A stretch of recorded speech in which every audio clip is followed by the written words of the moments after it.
sumamba sa Diyos na ating Ama. Iwanan at ating samahan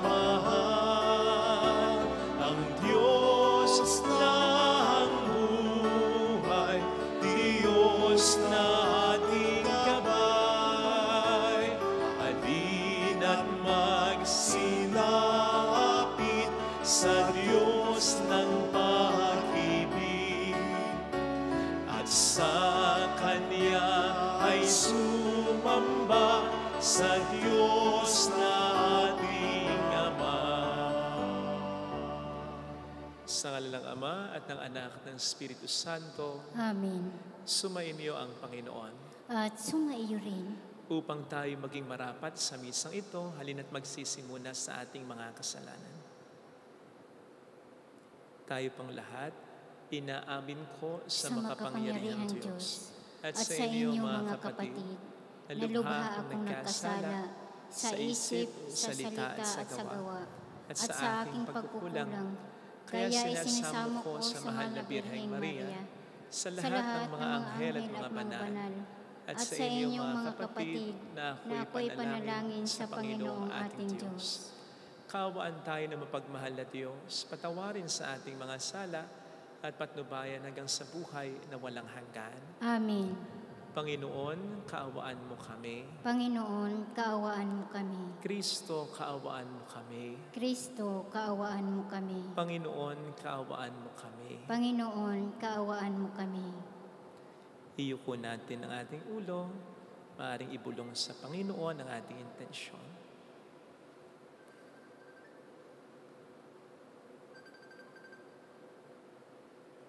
Manalangin tayo. Ama naming makapangyarihan, gawin mong lagi naming matapat na sundin ang loob mo upang kami wagas na makapaglingkod sa iyo. Sa pamamagitan ni Jesucristo, kasama ng Espiritu Santo, magpasa walang hanggan. Amen.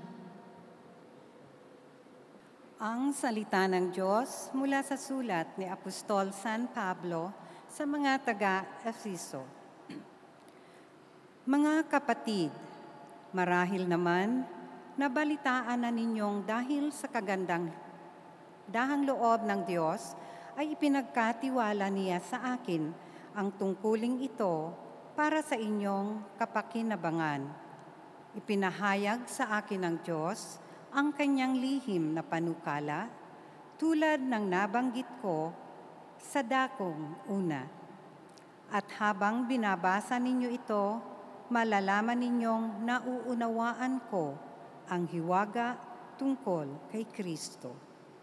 Ang hiwagang ito'y hindi ipinaalam sa mga tao noong mga nakaraang panahon, ngunit inihayag ngayon ng Diyos sa pamamagitan ng Espiritu sa kanyang mga banal na apostol at mga propeta.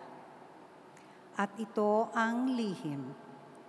Sa pamamagitan ng mabuting balita, ang mga hintil tulad din ng mga Hudyo ay may bahagi sa mga pagpapalang mula sa Diyos.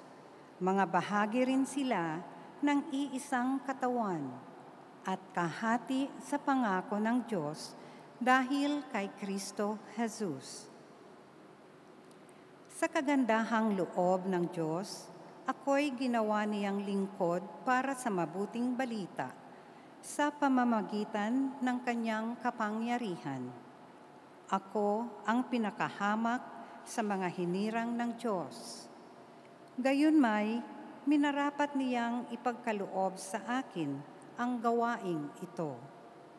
Ipahayag sa mga hintil ang mabuting balita tungkol sa masagana at di malirip na pagpapalang nagbubuhat kay Kristo at ipaliwanag sa lahat kung paano isasagawa ang lihim na panukala ng Diyos.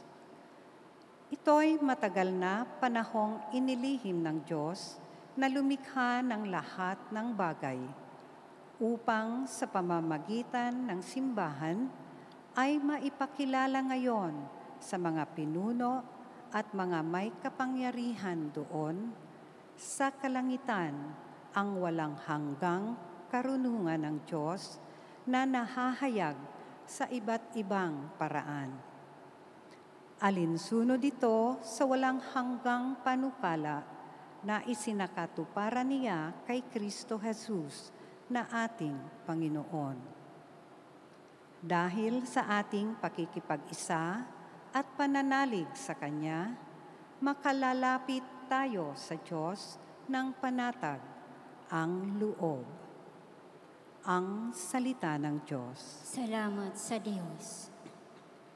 May galak tayong sumalok sa batis ng manunubos. May galak tayong sumalok sa batis ng manunubos. Ang Diyos ang siyang nagliligtas sa akin.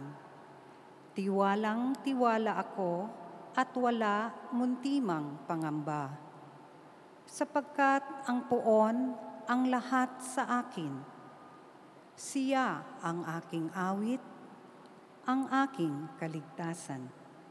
Malugod kayong sasalok ng tubig sa batis ng kaligtasan. May galak tayong sumalok sa batis ng manunubos. Magpasalamat kayo sa poon. Siya ang inyong tawagan. Ipaalam ninyo sa mga bansa ang kanyang ginawa. Ipahayag ninyo ang kadakilaan ng kanyang pangalan. May galak tayong sumalok sa batis ng manunubos.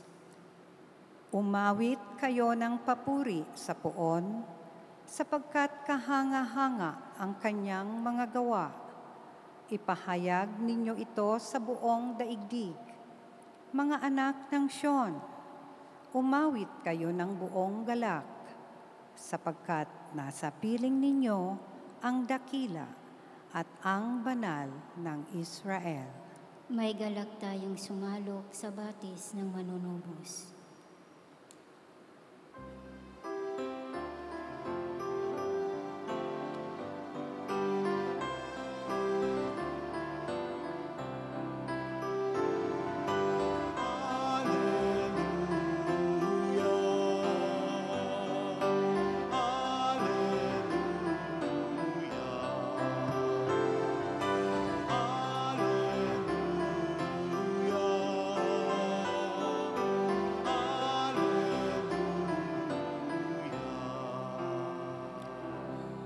Sumainyo ang Panginoon.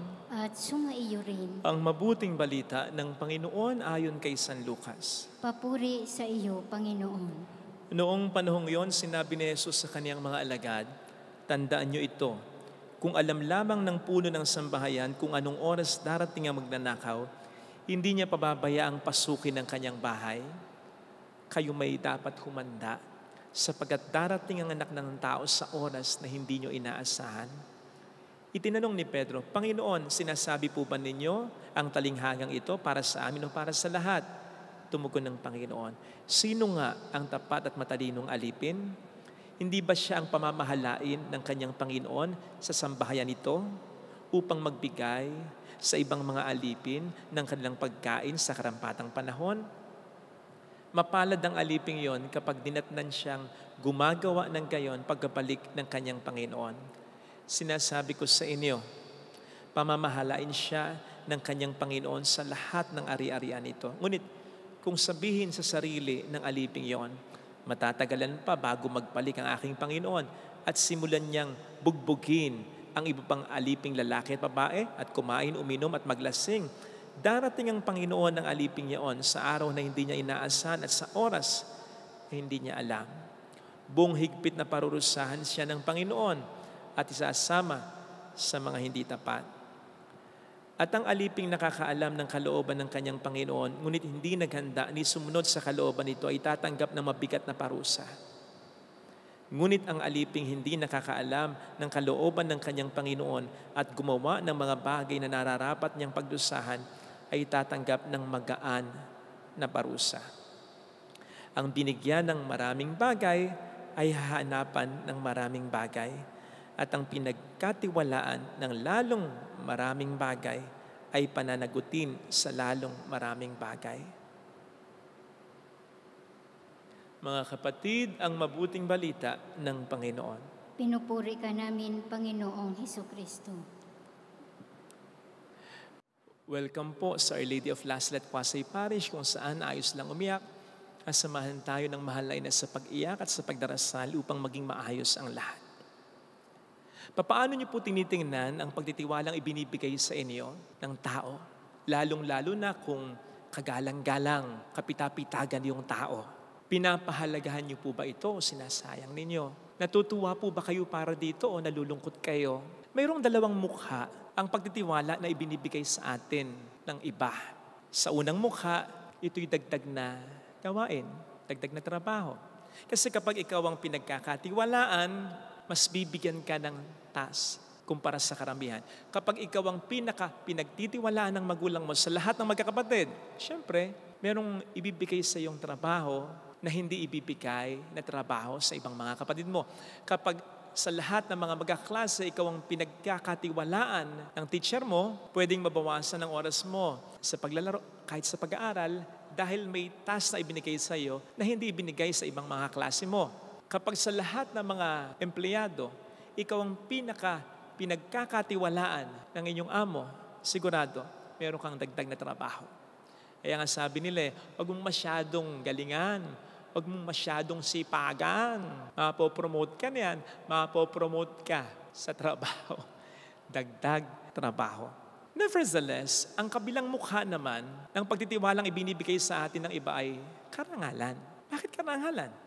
Akalain mo, sa dinami-dami ng pwedeng pagkatiwalaan, ikaw ang pinagtiwalaan. Lalong-lalo na kung sabi ko nga, kagalang-galang kapitapitagan naman yung nagtitiwala sa iyo.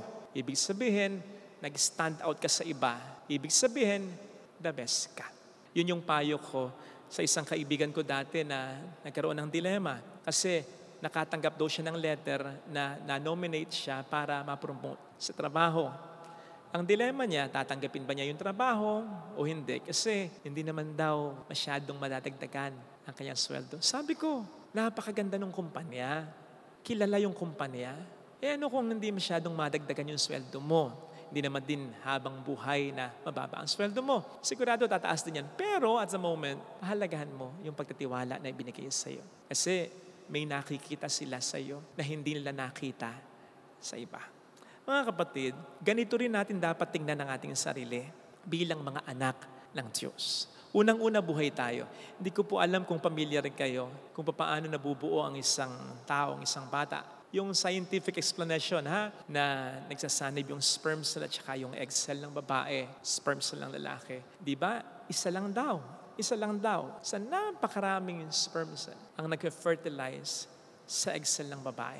So, kung tama ang interpretasyon ko, maraming pwedeng naging tao, hindi ako. Maraming po pwedeng naging tao at hindi ikaw. Maraming po pwedeng naging tao at hindi siya. Maraming po pwede. Pero sa dinami-dami ng po pwedeng likhain ng Diyos na tao, ikaw ang kanyang nilikha. Ikaw. So yun ay isang napakalaking karangalan na lalo pat ang nagbigay sa atin at nagkatiwala sa atin ng privilege at ng biyaya ng buhay na ito ay ang Diyos. Ang Diyos na nakakaalam ng lahat. Ang Diyos na ubod buti. Ang Diyos na ubod banal. Dapat pahalagahan natin yan. Ikatuwa natin yan. At yan nga po ay maipapakita natin sa pamamagitan ng paggawa ng mga tungkuling ibinibigay niya sa atin. Sa ating mabuting balita, ang sinasabi, ang mabuting alipin ay yung laging gumagawa ng kanyang tungkulin. Day in, day out, kahit nandun o wala yung kanyang amo. Ang amo natin ay ang Diyos. Ang lumikha sa ating buhay ay ang Diyos. Ang nagkatiwala sa atin ito ay ang Diyos. Ang Diyos ay mabuti. Basically, ang kampanya natin ay maging mabuti. Hindi maging mabuti na tatahimik lang tayo, na wala tayong magiging imik, na wala tayong magiging partisipasyon sa buhay ng lipunan, sa buhay ng mundo. Hindi ganoon. Ang pagiging mabuti ay doing our best. Becoming the best person God wants us to be. Kaya nga, kapag napopromote ka, kapag pinagkakatiwalaan ka ng iba, ibig sabihin, pinakamabuti ka, pinakamagaling ka, pinakakatiwa-tiwala ka. So ibig sabihin, you are becoming the best person God wants you to be. Dapat gano'n. We should always do our best. Sapagkat ito yung magpapakita na pinapahalagahan natin ang buhay na ipinagkatiwala ng Diyos sa atin. Hindi nga ba't kapag pinagkatiwalaan tayo halimbawa ng bahay, Matutuwa yung nagkatiwala sa atin kung inalagaan natin yung bahay. Pero mas matutuwa yung may-ari ng bahay, yung nagkatiwala sa atin ng bahay, kung hindi lang natin lilinisin. Kapag may nakita tayong sira, kukumpunuhin pa natin. Yung bakuran, hindi lang natin lilinisin, pwede pa nating tamnan ng mga magagandang bulaklak. Kapag pinagkatiwalaan tayo, halimbawa ng baboy, matutuwa siyempre yung nagkatiwala sa atin kung kaalagaan natin yung baboy, pero mas matutuwa siya kung sa pagbabalik niya, dumami pa yung baboy. Nabuntis pa kasi yung baboy at inalagaan natin pati mga big. Something like that. Hindi mo lang inalagaan, dinivelop mo pa, ninorish mo pa, in-enhance mo pa. Yun ang inaasahan ng Panginoon sa atin. Sapagkat sa huli, uhusgahan niya tayo, hindi lamang sa mga masasamang ginawa natin, kung sakali, uhusgahan niya rin tayo sa mga mabuting dapat ay ginawa natin pero hindi natin ginawa. Yung buhay lang natin ay isa ng malaking patunay na pinagkakatiwalaan tayo ng Diyos. Lalo pa kung may mga mas marami pang biyayang ibinigay sa atin kaysa sa iba. Lahat may talino pero merong napakatalino. Lahat may blessing, material na bagay, pero merong may napakayaman. Lahat may okay naman ng kalusugan pero merong pinakamalakas. Ang mga bansa, hindi naman lahat pare-pareho. May mga mayaman at malalakas na bansa. Mas malaki ang inaasahan po sa mga mas binigyan ng pagpapala. Kasi kaya tayo binigyan ng mas malaking pagpapala, inaasahan na mas marami tayong mabubuting magagawa. Hindi nga ba minsan gusto pa nating gumawa ng mabuti, gusto pa nating tumulong, pero kulang ang ating kakayanan. Yung iba may sakit, hindi makagalaw. Yung iba walang pera, yung iba walang koneksyon. Kaya't kung tayo malusog, kung tayo malakas, kung tayo may koneksyon, kung tayo may pera, kung tayo nasa kapangyarihan, mas malaki ang sa atin ay inaasahan. Kaya sana mga kapatid, let us look into ourselves. Una, magpasalamat tayo sa Diyos sa biyaya ng buhay na ibinigay niya. Now, isipin natin, ano bang nagagawa natin sa buhay na ito? Marami ba tayong na-inspire, natutulungan ng mga tao? Nade-develop ba natin ang ating mga talento? Nakatutulong ba tayo? Isipin natin yon. Sapagkat dito tayo husgahan balang araw ng ating Panginoon. Ito sana ang hiling nating biyaya sa ating banal na pagdiriwang ngayon. Amen.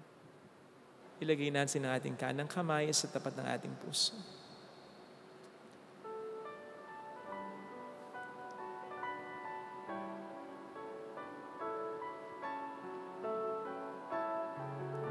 Awitin natin. Alam kong may magagawa ang Diyos.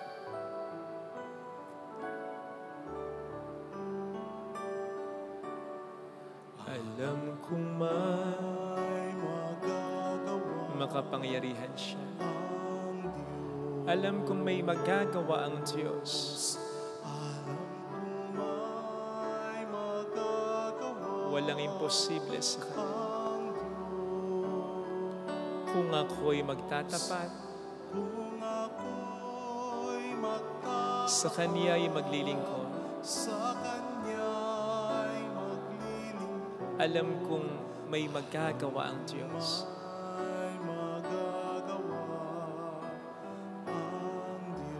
Alam kong di rin ng Diyos ang samo ko, sapagkat mahal niya.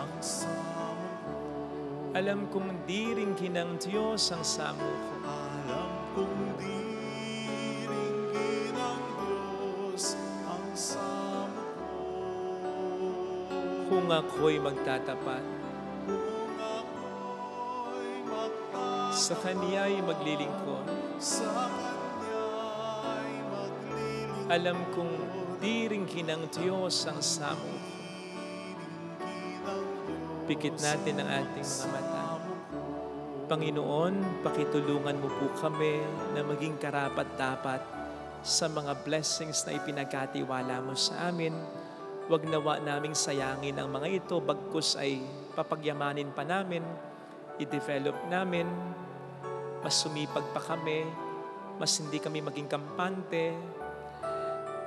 Huwag nawa naming gamitin din ang mga ito sa kasamaan, para mangbuli, para manglamang, para manloko, para manakit ng kapwa, para manira ng kalikasan. Tulungan mo po kami, gabayan mo po kami sa tamang paggamit nito. Huwag nawa namin sayangin ang mga ipinagkatiwala mo sa amin. Hallelujah.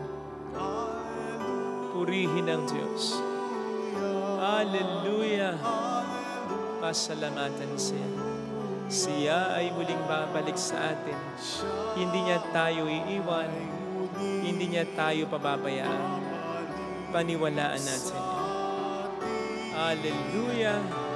Purihin ang Diyos.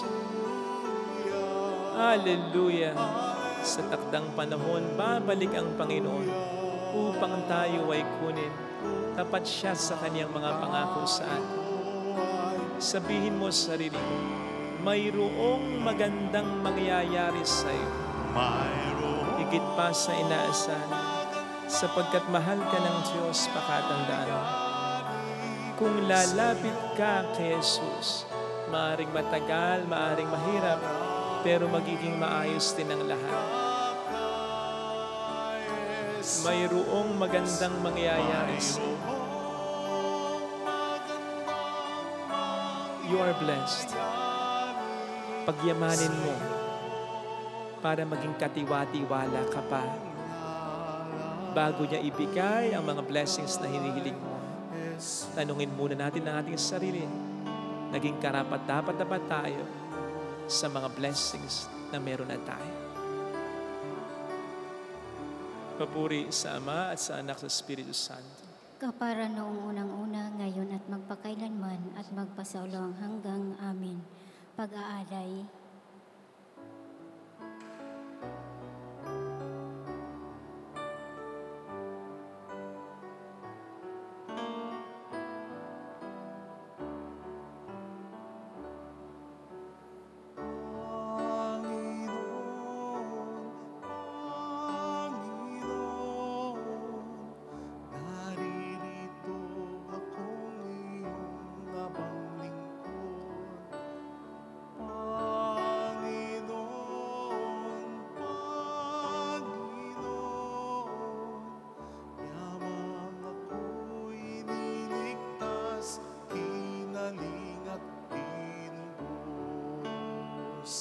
Ako ngayon'y maghahandog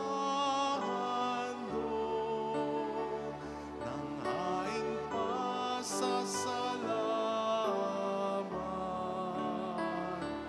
Ang handog mong panalangin, sa iyo ko'y lalagay.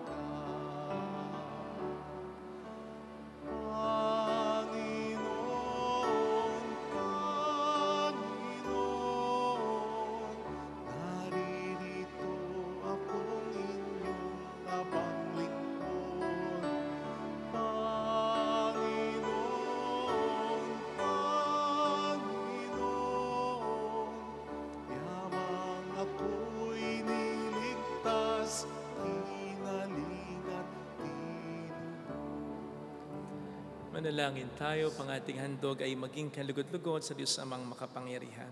Tanggapin nawa ng Panginoon itong paghahain sa iyong mga kamay, sa kapurihan niya at karangalan sa ating kapakinabangan at sa buong sambayanan niyang banal. Ama naming lumikha, ipagkaloob mong ikaw ay aming kusang mapaglingkuran sa paghahain namin ng mga alay na iyong bigay upang kami dalisayin ng iyong pagkamahal sa pamamagitan ni Jesucristo. Kasama ang Espiritu Santo magpasa walang hanggan. Amen. Sumayin niyo ang Panginoon. At sumaiyo rin. Itaas sa Diyos ang inyong puso at diwa. Itinaas na namin sa Panginoon. Pasalamatan ng Panginoong ating Diyos. Marapat na siya ay pasalamatan. Ama naming makapangyarihan, tunay ang marapat na ikaw ay pasalamatan. Ikinalugod mong likhain ang sanlibutan na iyong pinagbabago at idinarangal sa pamamagitan ng iyong anak na kinalulugdan. Kaya't utang na loob ng iyong mga itinatangi at ng mga banal na kapiling mong lagi ang iyong paghiliw at kandili. Kaya kaisa ng mga anghel na nagsisiawit ng papuri sa iyo ng walang humpay sa kalangitan, kami nagbubunyi sa iyong kadakilaan. Santo, Santo, Santo, Panginoong Diyos ng mga hukbo, napupuno ang langit at lupa ng kadakilaan mo. Usana sa kaitaasan. Pinagpala ang naparirito sa ngalan ng Panginoon, usana sa kaitaasan. Ama naming banal, ikaw po ang bukhal ng tanang kabanalan. Kaya't sa pamamagitan ng iyong Espiritu, gawin mong banal ang mga kaloob na ito upang para sa amin ay maging katawan at dugo ng iyong anak na aming Panginoong Hesukristo. Bago niya pinagtiis ang kusang loob na maging handog, ginawakan niya ang tinapay, pinasalamatan kaniya, pinagkati-hati niya iyon, niyabot sa kaniyang mga alagad at sinabi, "Tanggapin ninyong lahat ito at kanin. Ito ang aking katawan na ihahandog para sa inyo."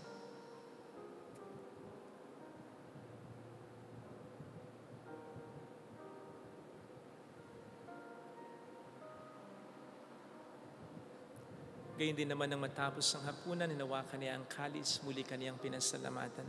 Inabot niya ang kalis sa kaniyang mga alagad at sinabi, "Tanggapin ninyong lahat ito at inumin. Ito ang kalis ng aking dugo ng bago at walang hanggang tipan. Ang aking dugo na ibubuhos para sa inyo at para sa lahat, sa ikapagpatawad ng mga kasalanan. Gawin niyo ito sa pag-alala sa akin."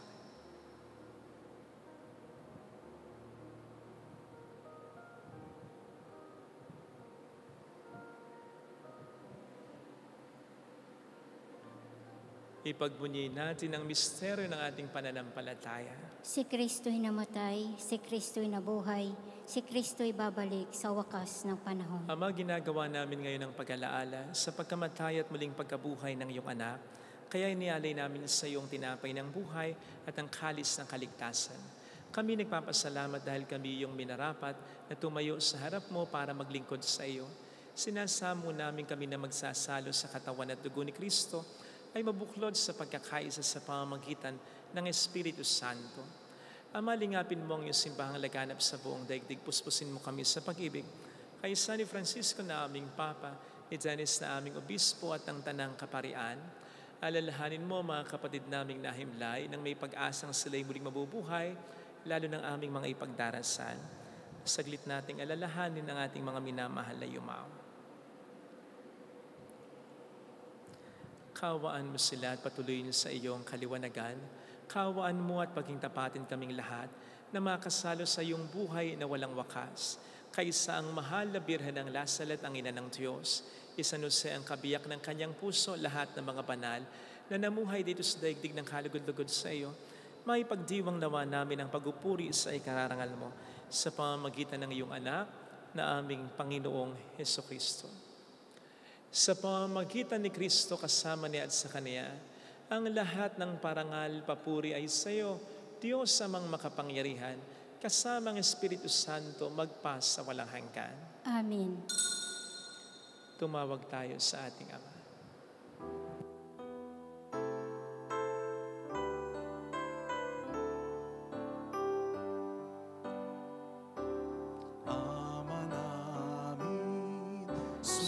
Sa langit ka, sambahin ang ngalan mo, mapasa amin ang kaharian mo, sundin ang loob mo dito sa lupa para nang sa langit. Bigyan mo kami ngayon ng aming kakanin sa araw-araw. At patawarin mo kami sa aming mga sala, para ng pagpapatawad namin sa nagkakasala sa amin. At huwag mo kami ipahintulot sa tukso, at ihadya mo kami sa lahat ng masama. Hiniling namin kami adya sa lahat ng masama, pagkalooban ng kapayapaan na araw-araw, iligtas sa kasalanan sa kapahamakan sa mga seryosong karamdaman, samantalang aming pinaghahandaan ang dakilang araw ng pagpapahayag ng tagapagligtas namin sa Hesukristo. Sapagkat iyo ang kaharian ang kapangyarihan at ang kapurihan, magpakailanman. Amen. Panginoong Jesucristo, sinabi mo noon, sinasabi mo rin sa amin ngayon, kapayapaan ang iniiwan ko sa inyo, aking kapayapaan ang ibinibigay ko. Tunghayin mo ang aming pananampalataya, huwag ang aming pagkakasala. Pagkalooban mo kami ng kapayapaan at pagkakaisa-ayon sa iyong kalooban, kasama ang Espiritu Santo magpas sa walang hanggan. Amen. Ang kapayapaan ng Panginoon ay sumainyo nawang lahat. At sumaiyo rin. Magbigayan tayo ng kapayapaan sa isa't isa. Kordero ng Diyos na nag-aalis ng mga kasalanan ng sanlibutan, maawa ka sa amin. Kordero ng Diyos na nag-aalis ng mga kasalanan ng sanlibutan, maawa ka sa amin. Kordero ng Diyos na nag-aalis ng mga kasalanan ng sanlibutan, ipagkaloob mo sa amin ang kapayapaan.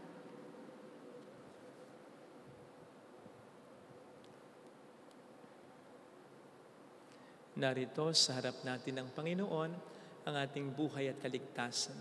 Mapalad tayong inaanyayahan. Panginoon, hindi ako karapat-dapat na magpatuloy sa iyo, ngunit sa isang salita mo lamang ay gagaling na ako.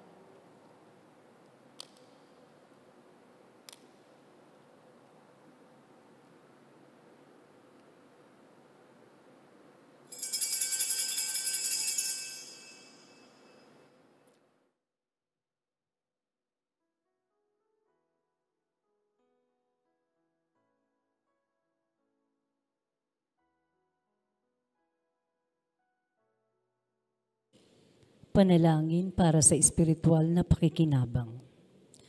Panginoong Hesus, ako ay naniniwala na ikaw ay nasa kabanal-banalang sakramento.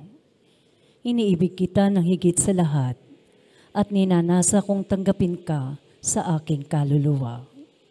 Sapagkat sa mga sandaling ito, hindi kita matatanggap sa sakramento. Tumuloy ka sa espiritu sa aking puso. Niyayakap kita na parabang naririto ka na. Inaalay ko ng buong buo ang aking sarili sa iyo. Huwag mong hayaang mawalay ako sa iyo. Amen. Nabatid ko nga at natanto sa kasulatan yung pakikinggan ito at itatak sa sulok ng puso. Panginoon, narito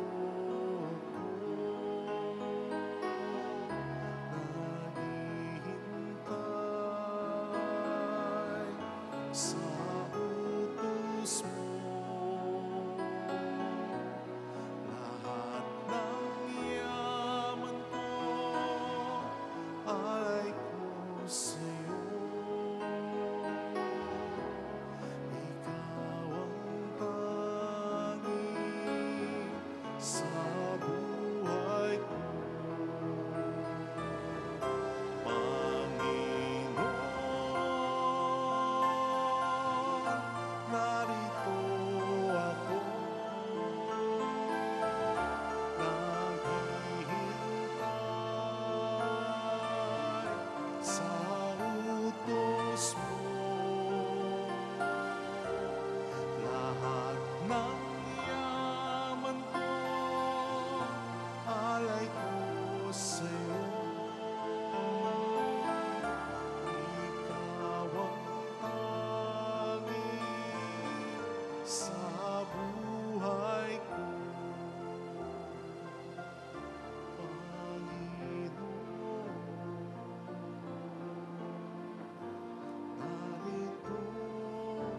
ako. Manalangin tayo. Ama naming mapagmahal, gawin mong sa aming banal na pakikinabang, kami ngayon ay iyong matulungan at mahubog para mamuhay sa kalangitan sa pamamagitan ni Jesucristo, kasama ang Espiritu Santo magpas sa walang hanggan. Amen. Holy God, Holy Mighty One, Holy Immortal One, Have mercy on us and on the whole world. Holy God, Holy Mighty One, Holy Immortal One. Have mercy on us and on the whole world. Holy God, Holy Mighty One, Holy Immortal One. Have mercy on us and on the whole world. Jesus, King of Mercy, We trust in you. alalahanin, Alalahanin, o mahal na Birhen ng Lasalet, ina ng pag-asa. Ikaw ang nagpapaalala sa aming magbalik loob sa Ama. Ito ang nagpapatunay na ang kagandahang loob mo'y nanatiling busilak. Sa pag-aaruga mo sa amin, tungkulin mo'y tinupad. Sa paanan ni Kristo'y itinuring mo kaming mga tunay mong anak. Kaya ninais mo na isa'y huwag mapahamak. Maging sa iyong walang tigil na pananalangin, pati luhay pumatak. Huwag naman mawalan ng saysay ang iyong paghihirap. Hiling nawa namin sa iyo o aming inangliyag, na matapos ang pakikibaka namin sa mundong ito at sa pananatili naming tapat kay Kristo, sa kapurihan mo'y makibahagi kaming ganap upang kung nasaan ka ngayon ay maparoon din kaming lahat. At ang kaganapan ng kaluwalhatian ng Diyos Amay tuluyang matupad, siya nawa. mahal na Birhen ng Lasalet, tagapagkasundo ng mga makasalanan. Ipanalangin mong walang patid kaming mga dumudulog sa iyo.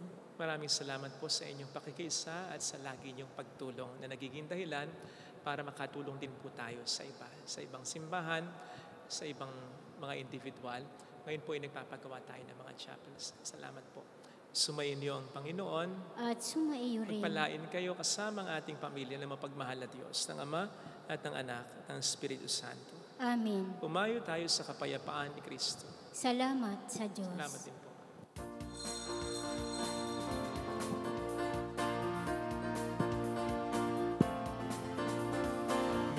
Mary, Mother of the Lord, here's a prayer we sing to you. Let your tears sip in our minds and hearts as once they fell at Lasalet. Tell your people how to live again. Tell your people how to sing again. Tell your people how to dance again. Tell your people how to pray again. Mary, Mother of the Lord, here's a prayer we sing to you. Let your tears sip in our minds and hearts as once they fell at Lasalet.